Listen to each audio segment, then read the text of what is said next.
সুপ্রিয় চতুর্থ শ্রেণীর ছাত্রছাত্রী অর্থাৎ ক্লাস 4-এর ছাত্রছাত্রী তোমাদেরকে আমাদের এনজয় এক্সাম ইউটিউব চ্যানেলে স্বাগত জানাই।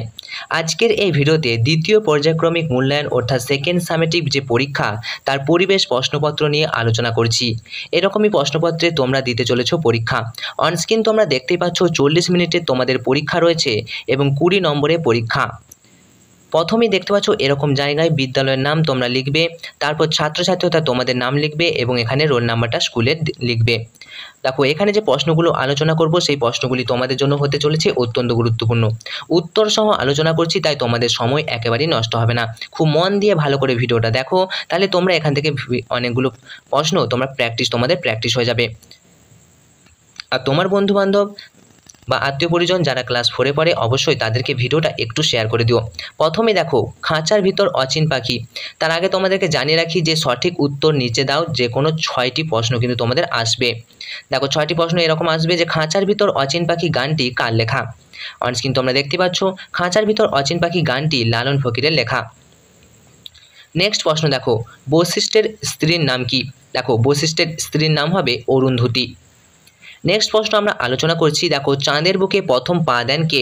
বলতো চাঁদের বুকে কে প্রথম পা দিয়েছিল, উত্তর হবে নীল আর্মস্ট্রং চাঁদের বুকে প্রথম পা দিয়েছিল। নেক্সট প্রশ্ন দেখো কোন মাসে টুসু পরব হয়। বলতো কোন মাসে টুসু পরব হয়, পৌষ মাসে টুসু পরব হয়। নেক্সট প্রশ্ন দেখো মানুষ যখন বাড়ি বানাতে শেখেনি তখন তারা গাছে কি বেঁধে থাকতো। উত্তর হবে মানুষ যখন বাড়ি বানাতে শেখেনি তখন তারা গাছে মাচা বেঁধে থাকতো। নেক্সট প্রশ্ন দেখো মুরগিকে, পায়রাকে নাকি শকুনকে খাবার দেওয়া নেওয়ার কাজে ব্যবহার করা হতো। খবর দেওয়া নেওয়ার কাজে ব্যবহার করা হতো পায়রাকে। নেক্সট দেওয়ালে ছবি টাঙানোর সময় পেরেক মারার জন্য আমরা কি ব্যবহার করি। পেরেক মারার জন্য আমরা কি ব্যবহার করি, উত্তর হবে হাতুড়ি। নেক্সট প্রশ্ন দেখো শব্দজুড়ি থেকে নিচে শূন্যস্থান পূরণ করো।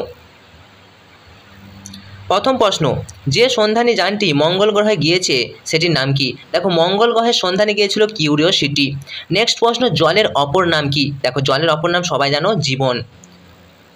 মহাকাশের সবচেয়ে বড় গ্রহটির নাম কি। তো এখানে অপশন অনুযায়ী দেখো মহাকাশের সবচেয়ে বড় গ্রহটির নাম হবে বৃহস্পতি।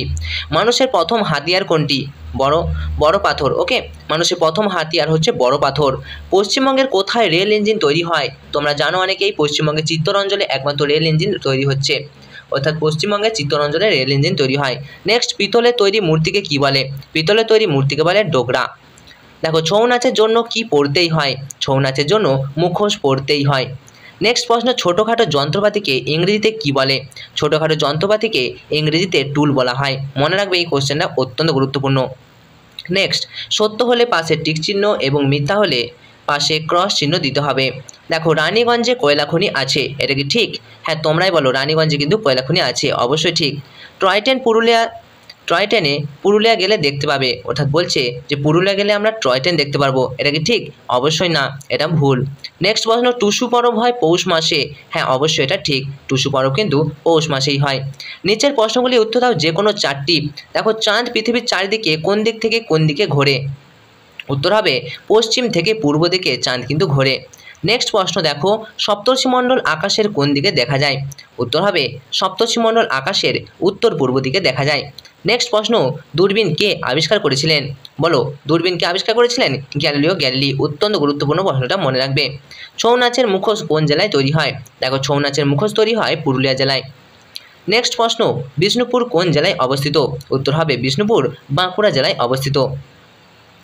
ওকে, এরপরে প্রশ্ন দেখো নিচের প্রশ্নগুলি সংক্ষিপ্ত উত্তর দাও, যে কোনো 2টি তোমাদের করতে হবে। জঙ্গল থেকে কি পাওয়া যায়। দেখো এটাও কিন্তু অত্যন্ত গুরুত্বপূর্ণ প্রশ্ন। জঙ্গল থেকে কি পাওয়া যায়। কাঠ, ফল ফুল, ঔষধ আর মধু পাওয়া যায় জঙ্গল থেকে। দেখো নেক্সট প্রশ্ন হচ্ছে কৃত্রিম উপগ্রহ কাকে বলে। এই কৃত্রিম উপগ্রহ কাকে বলে তোমাদের যে পাঠ্যপুস্তক রয়েছে পরিবেশ ও বিজ্ঞান অর্থাৎ আমাদের পরিবেশ, ওই বইটাতে কিন্তু ভালো করে দেওয়া আছে, তোমরা একটু দেখে নেবে। তোমাদেরকে তবুও জানিয়ে রাখি মানুষ যে জিনিসগুলো তৈরি করেছে সেই জিনিসটা মহাকাশে পাঠিয়েছে এবং সেই মহাকাশে পাঠানোর পর সেটাকে চাঁদের মতো অর্থাৎ পৃথিবীর এক পাশ থেকে অন্য পাশে ঘুরছে চাঁদের মতো, অর্থাৎ কৃত্রিম একটা গ্রহ, সেটা কি বলা হচ্ছে এই উপগ্রহ, এটা কি হচ্ছে কৃত্রিম উপগ্রহ বলা হয়। তো তোমরা এটা ভালো করে দেওয়া নেই, তো এটা তোমরা বই থেকে মুখস্থ করবে কৃত্রিম উপগ্রহ কাকে বলে। নেক্সট প্রশ্ন দেখো সপ্তর্ষিমণ্ডল কি। সপ্তর্ষি মণ্ডল হচ্ছে 7টি উজ্জ্বল নক্ষত্রের গুচ্ছ, যা উত্তর আকাশে কিন্তু দেখা যায়। এটি বিগ ডিপার নামেও পরিচিত এবং ভারতীয় জ্যোতির্বিদ্যায় 7 ঋষির প্রতীক। 7টা ঋষির নাম তোমাদের বইয়ে কিন্তু দেওয়া আছে, তোমরা এটা মনে রাখবে। সপ্তর্ষি মণ্ডল 7টি ঋষির নাম অনুযায়ী হয়েছে। চলো নেক্সট প্রশ্ন দেখো, ডান দিক বাম দিক মেলাও, এরকম 4টে প্রশ্ন আসতে পারে। প্রথমে শান্তিনিকেতনের সাথে কি হবে? উত্তর হবে পৌষ মেলা। শান্তিনিকেতনে পৌষ মেলা হয়। লালন ফকির কিসের সঙ্গে যুক্ত? সাধক বাউল। মেচ রাভাদের নাচ উত্তরবঙ্গে অবস্থিত এবং গম্ভীরা নাচটা মালদা এবং ঝুমুর নাচটা হচ্ছে আদিবাসী সাঁওতালের সঙ্গে জড়িত। নেক্সট প্রশ্ন দেখো, ডান দিক এবং বাম দিক মেলাও। গ্যালিলিও কী করেছিলেন? দূরবীন আবিষ্কার করেছিলেন। কৃত্রিম উপগ্রহ আবহাওয়ার পূর্বাভাস দেয়। সপ্তর্ষি মণ্ডল প্রশ্নচিহ্নের মতো দেখতে। চাঁদের কলঙ্ক কী হবে? পাহাড় এবং গর্তে দেখা যায় চাঁদের কলঙ্ক। চাঁদের কলঙ্কটা কি? চাঁদের পাহাড় এবং গর্তগুলোকে চাঁদের কলঙ্ক বলা হচ্ছে। দুপুর 12টার সময় কী হয়? ছায়ার দৈর্ঘ্য সব থেকে কম হয়, অর্থাৎ ক্ষুদ্রতম। দুপুর 12টায় দেখবে ছায়া দেখতেই পাওয়া যাবে না। তো এটাই ছিল পরিবেশের তোমাদের বেশ কিছু প্রশ্ন। ইতিমধ্যে আমরা অঙ্ক এর প্রশ্ন কি পত্র কিন্তু আলোচনা করে দিয়েছি, তো তোমরা ভিডিও আমাদের চ্যানেলে রয়েছে, দেখে নিতে পারো। প্রশ্নপত্র উত্তর সহ আমরা আলোচনা করেছি, পাশাপাশি বাংলা ইংরেজি তো আছেই, সেগুলো আমরা আলোচনা করে দিয়েছি। তোমাদের পরীক্ষাও আশা করি হয়ে গেছে। তো এই পরীক্ষাটা অর্থাৎ পরিবেশ পরীক্ষাটা তোমাদের খুবই ভালো হবে, এই শুভকামনা রইল আমাদের চ্যানেল থেকে।